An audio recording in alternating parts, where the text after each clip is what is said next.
Металл тұздарының жалынды бояйтын түстерімен сәйкестендір дейді. Оны сіздер жатқа білулеріңіз қажет. Натрий тұздары сары түске бояйды бізде. Калий тұздары күлгін. Сапалық реакцияларды қайталап қойыңыздар міндетті түрде. Аммиактың жану теңдеуіндегі коэффициенттер қосындысын өнімдері сәйкестендір дейді. Бірінші жағдайда өршіткі қатысында дейді. Аммиак өршіткі қатысында оттегінің әрекет ететін болса, NO түсірген сондықтан емес су. Ал өршіткісіз болса жай ғана азот, емес су. Енді бұл реакцияларды теңестіру керек. Мұнда 2 қойсақ, мұнда 2 қойсақ, мұнда 3 қойсақ, оттегіміз мұнда 5, мұнда 2, мұнда 2,5. Мен бәрі теңесті, бірақ бізде 2,5 деген коэффициент ұнамайды. Сондықтан барлығымыз 2 еселеп шығамыз. Мұнда бізде қандай жауап болады? 4, 5, 4, 6 деген жауап болады. Келесі реакцияда теңестірейік. Мұнда 2 қойдым, мұнда 3 қойдым. Тағы да оттек 2, мына жақта 3 тағы. Енді мынаны 3-ке жеткізу үшін 1,5 қойдым. Бірақ 1,5 тағы да маған ұнамайды. Барлық коэффициентін істейміз, 2 еселеп шығамыз. Мұнда 4, мұнда 3, 1,5 2 өтсек, мұнда 1-ді 2 өтсек, 2, мынау 3-ті 2 өтсек, 6 болады. Енді 3 бізде не істеу керек? Коэффициенттер қосындысын өнімдерін сәйкестендір дейді. Бізде бірінші реакцияда азот 2 оксиді су түзіледі. Коэффициенттер 19 дейді. 19 екен, 4-ке 5 болсақ 9, 9, 4, 13, 6, 19 деген дұрыс шығып. Келесінде азот түзіледі. Міне азот деген, бірақ азот су коэффициент 15 дейді. 4-ке 3 болсақ 7, 7-ге 2 болсақ 9, 9, 6, 15. Келесі айналымдар жүзеге асыратын реакцияларға қажетті X және X реагенттерін сәйкестендіріңіз дейді. Бұл жерде хлор 2-ден калий хлор 3 аламыз. Қандай жағдайда? Егер біз қоссақ, ыстық суды қоссақ, иә. Одан кейін калий хлор 3-ден калий хлорды аламыз. Ол қыздырған кезде, иә. Одан кейін калий хлордан хлор 2 аламыз. Бұл электролиз кезінде, иә. X және Y реагенттерін сәйкестендір. X деген бізде сонда калий OH болып тұр. Келесі реакцияда қараңыздар. H хлордан хлор 2 аламыз. Ол қалай аламыз? Бұл жерде дұрыс жауап марганец сут оксиді болады. Бұны да сіздер білулеріңіз керексіздер. 9-шы сыныптың оқулығында бар галогендер тақырыбында біз H хлордан нені аламыз? Хлор 2-ні газын аламыз. Осы хлор 2 газын лабораторияда алу әдісі. Қандай да бір тотықты қосаңыз, біздің жағдайымызда марганец O2 тотық тұрғышы рөлін атқарады. Бұл жерде тағы не түзеді? Марганец хлор 2 плюс H2 болды. Осы реакцияларды біліп жүрулеріңіз қажет. Ары қарай кеттік. Берілген реакцияларды өніммен сәйкестендір. 2 хлорпропанға хлор метан қосамыз, натрий қосамыз. Бұл жерде бірден мынаны ойлап қойыңыздар. Егер сіздерге сілтілік металл беріп тұрса, натрий, калий деген сияқты өте белсенді металл беріп тұрса, одан кейін бір галоген туынды көріп тұрсаңыз. Галоген туынды деген алканның құрамында бір атомды галоген басып тұр, иә. Немесе бірнеше атомды галоген атомы басып тұр. Галоген туынды мен натрийдің арасындағы реакциясы бұл бізде Вюрц реакциясы, иә. Вюрц реакциясы бойынша бізде мына натрий не істейді? Сілтілік металл галогенді алып кетеді. Бізде хлор 2 жерде бар. Міне жерде хлор бар, міне жерде хлор бар. 2 хлорды 2 натрий алып кетеді үстіп. Бұл кезде не болады? Мына 2 зат қалған бөліктері қосылады. Енді не түзіледі дегенде, мысалы реакцияны жазайық. 2 хлорпропан. Пропан 1, 2, 3 көміртек. 2 хлор десе, екінші көміртекте хлор тұр деген сөз. Енді жерге сутектеріміздің 3, жерге 1, жерге 3. Енді осыған хлор метанды, иә, хлор метан оңай. CH3 хлор. плюс натрий. Екі натрий барады да мына хлорды және мына хлорды алып кетеді. Қосымша натрий хлорид түгел, плюс енді қараңыздар, мына жерде CH3 кеткен хлордың орнында міне бір байланыс қалды. Мына жерде бір байланыс қалды, иә. Яғни осы жерге келіп мына хлор метаннан қалған хлор радикал қосылады. Осындай өтіледі. Енді атын атайық, бұл 2 метил пропан, иә. Жауабымыз осы болады. Келесі ары қарай, келесісін қарайық. Бұл да Виртус реакциясы екен, екіншісінде де. Яғында реакция басқаша болады.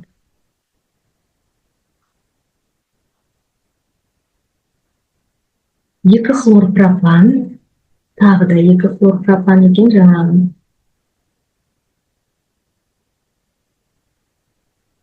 Және хлор этан сулы, плюс натрий, яғни екі натрий хлор кетті.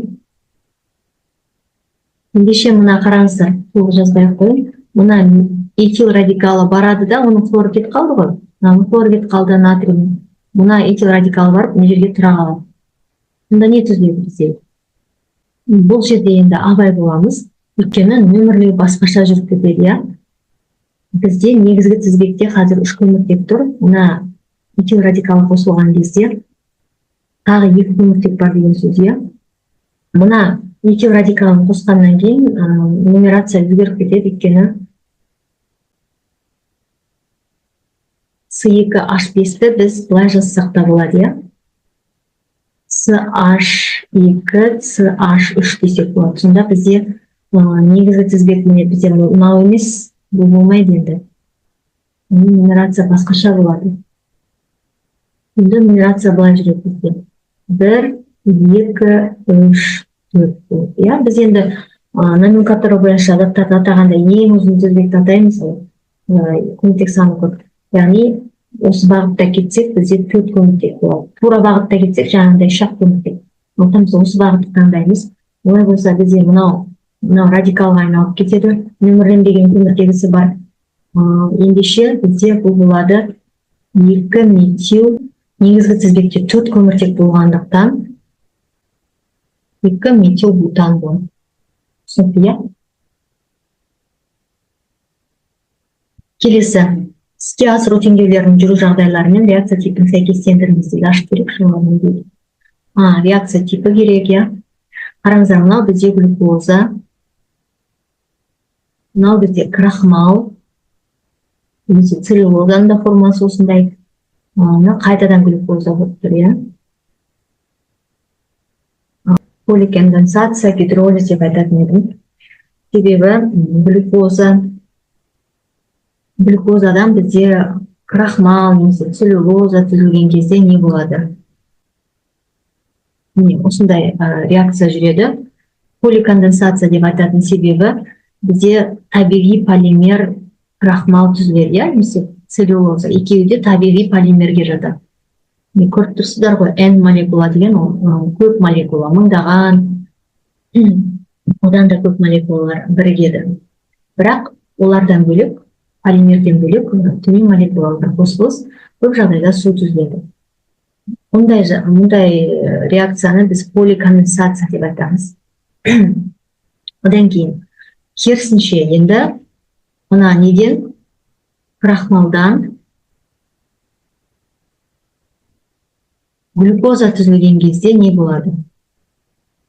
Әрине, крахмал сатылап гидролизденеді, оның ақырғы өнімі глюкоза болады. Крахмал бірден глюкозаға айналмайды айтайын дегенім. Бірақ бізде ақырғы өнім глюкоза. Бұл жерде біз су қосамыз, иә, крахмалға. Яғни бұл гидролиз реакциясы. Келесі реакцияны ашайық. Келесі реакцияның жауаптарына қарайық. Бұл жерде бізде дұрыс жауап гидролиз және ферменттік ашу. Себебі жаңа айттым, крахмалдан глюкоза түзілгенде ол гидролиз. Ал глюкозадан этил спиртін алған кезде ол ферменттердің әсерімен жүреді, спирттік ашу. Келесі сұрақ. Тұрақты үш валентлі көрсететін элементтер дейді. Енді ол бізде алюминий, үш валентті, екеуде үшінші атомда орналасқан, қалғандары олардың валенттіктері басқаша. Келесі сұрақ. Фенолфталиннің түсін таңқурай түске өзгертетін тұздар қатары дейді. Фенолфталин біз білеміз, сілтілік ортада таңқурай түске боялатын индикатор, сілтілік ортаны анықтайтын. Бізде бірінші жауабымыз дұрыс, себебі қараңыздар, натрий карбонаты және калий сульфиді. Натрий карбонаты деген бізде натрий H күшті сілтімен H2CO3 әлсіз қышқылдан келген, яғни күшті бізде натрий H болып тұр, орта сілтілік болады. Калий 2S ол бізде калий H пен H2S-тен түзілген тұз. Калий H бізде күшті сілті, H2S әлсіз қышқыл, яғни орта сілтілік болады. Келесі, бұл жауапта алюминий сульфиді екеуі де әлсізден, өте қышқылдық орта болады. Мына жерде бейтарап орта болады, неге десеңіздер, натрий хлориді натрий H пен H хлордан құралған. Екеуі де күшті, яғни орта бейтарап болады. Алюминий 2S3, алюминий H3 әлсіз негіз, H2S әлсіз қышқыл, орта бейтарап болады. Бір жауап сәйкес келмесе, оны екінші жауапты қарастырудың қажеті жоқ. Бізге екеуі де мысалы сілтілік болу керек қазіргі жағдайда. Алюминий хлориді, мысалы, бізде алюминий H3 әлсіз негіз, H хлор күшті қышқылдан, жеке орта қышқылдық болады. Барий сульфиді дейді. Енді қараңыздар, жерде барий сульфиді деген барий SO3, барий сульфиді деген барий S. Бұл екеуінде де орта сілтілік болады. Неге десеңіздер, барий OH2 бізде күшті сілті, ал H2SO3 орташа қышқыл, яғни күші аздау, орта сілтілік болады. Барий S-дегі H2S-де әлсіз қышқылдың қалдығы, яғни екеуінде бізде сілтілік орта келеді. Е жауапты қарайық. Жауапты литий сульфиді калий карбонаты дейді. Бұл да бізде сілтілік орта болады. Өйткені литий OH күшті сілті, H2S әлсіз қышқыл. Калий OH бізде күшті сілті, H2S әлсіз қышқыл. Сонымен 6 жауаптыдан 3 жауапты таптық. Келесі F-ті тексермей қойсақта болады. Калий марган сөлтөр бізде тотықтырғыш рөлін атқарып тұр міне. Бұл бізде полуол білесіздер, Бұл жерде не түзіледі? Мына бензол сақинасында ештеңе болмайды, фенол радикалы тұрады. Мына CH3 метил радикалы, COOH деген карбоксил тобына айналып, бұл бізде бензой қышқылына айналып кетеді. Бензой қышқылының мольдік массасы қандай болады? С7H6O2 болып тұр, 122 грамм моль. Бұл жауаптар белгіледі. 122 грамм моль мольдік массасы. Ароматты альдегид жоқ, ароматты карбон қышқылы деген дұрыс. Аромат түспетеміз, қалғаны. Екі жауап дұрыс бізде. Бұл талуылдың тотығуы. Келесі сұрақ. Суреті берілген затқа тән қасиеттер қай зат екені айтылмаған, бірақ енді біз өзіміз ойланып көруіміз керек. Бұл жерде жапырақтың суреті тұр, және жасылмен белгілеп қойған, бұл өсімдік тектес зат болу керек, және мынау полимер, яғни бұл табиғи полимер. Біз бұны 6H10-15 бұл крахмал немесе целлюлоза деп түсінсек болады, иә. Енді олай болатын болса, олардың қандай қасиеттері бар? Крахмал ма, целлюлоза ма, бұл жерде анық айтпаған. Крахмал мен целлюлозаның айырмашылықтары бар. Мысалы, крахмал, целлюлоза жанады, иә. Біз мынаны крахмал деп түсінейік, онда суда ерімейді, иә, сіңеді, білесіз. Гидролизденеді дейді. Иә, сумен әрекеттесіп гидролизденіп неге айналады? Глюкозаға, иә, ақырғанды жандайды, ыстық суда сіңеді. Суда сіңеді деген дұрыс болады. Суда ерімейді. Осы үш жауапты белгілейміз. Біз бұны крахмал деп түсіне берейік, целлюлоза деп ойласақ, онда ол жанады деген белгілеу керек. Келесі сұрақ. Соңғы сұрағымыз. Тағы да есеп екен бізде. Күкірт қышқылының 50% 350 грамм ерітіндісін дайындау үшін суға қосылатын олеумның массасы дейді. Олеум деген не? Алдымен есімде тұралайық. Ол бізде H2SO4 ерітіндісі, ол жерде су жоқ. Еріген затымыз SO3, мынау еріткіш рөлін атқарады, H2SO4. Сондай ерітіндіні біз олеум деп айтамыз. Және олеумға қатысты есеп шығарғанда біз қараймыз, бізде өнім не деп. Бізде егер өнім олеум болатын болса, онда су толығымен жұмсалады деген сөз. Егер өніміміз бізде ерітінді болса, онда SO3 толығымен жұмсалады деген сөз.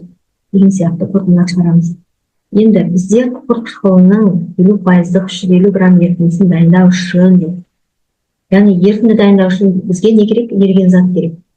Күкірт қышқылының ерітіндісінде еріген зат не? H2SO4.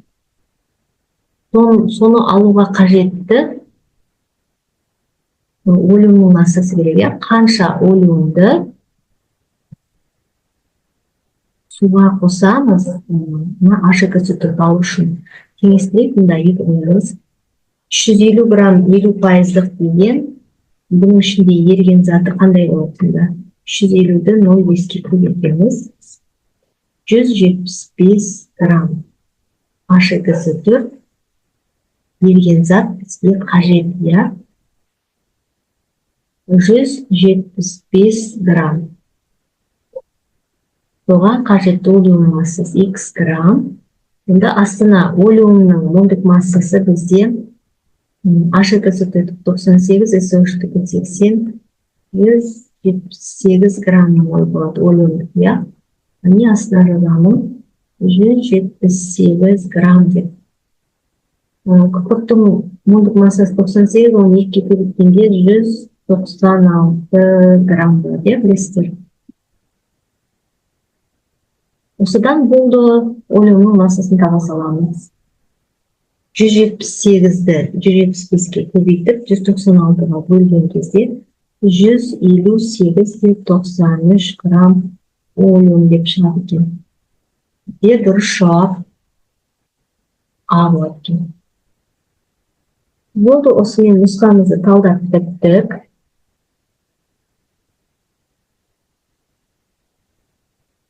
Жауабымызды көрейік. Жауап бізде 46 балл болыпты. 50-дің 46-сы